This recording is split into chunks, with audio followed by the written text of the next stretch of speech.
Problème, à partir de cette grille, fini le Congo, tout est contrôlé par Elf, dans le plus grand secret. C'est ce qu'affirme l'ancien président de la République, Pascal Lissouba. Selon lui, le Congo ne savait même pas combien de pétrole était extrait de son sous-sol.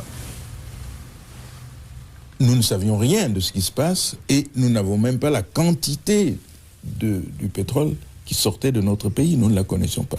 Vous voulez dire que les autorités congolaises ne la connaissaient pas. Ne connaissaient pas la quantité de pétrole extraite de leur sol?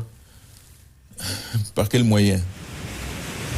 Pour le savoir, il aurait fallu que les Congolais puissent se rendre ici, sur cette bouée qu'on devine plus qu'on ne la voit. Loin des regards, c'est là que les pétroliers viennent charger le pétrole. Seulement voilà, les navires sont elfes, les employés sont elfes, les chiffres sont donnés par elfes et les autorités du Congo assurent qu'elles n'ont pas les moyens d'aller vérifier. Gilbert Songuissa a dirigé pendant plusieurs années les services de contrôle pour le ministère des Pétroles. Selon lui, c'était mission impossible ou presque. Pour aller contrôler, naturellement, il faut faire appel aux moyens des compagnies pétrolières. C'est-à-dire que vous-même, est-ce que vous aviez vos propres bateaux, vos propres hélicoptères pour pouvoir aller sur les plateformes? Non, pas du tout. Vous aviez combien de bateaux? Je vous ai dit pas du tout, donc 0 bateau. Même pas une pirogue.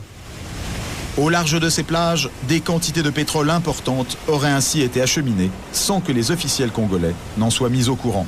Parfois même, des navires entiers. Et un pétrolier de 100 000 tonnes, cela représente près de 100 millions de francs qui échappent aux caisses du pays. On appelle ça une cargaison fantôme.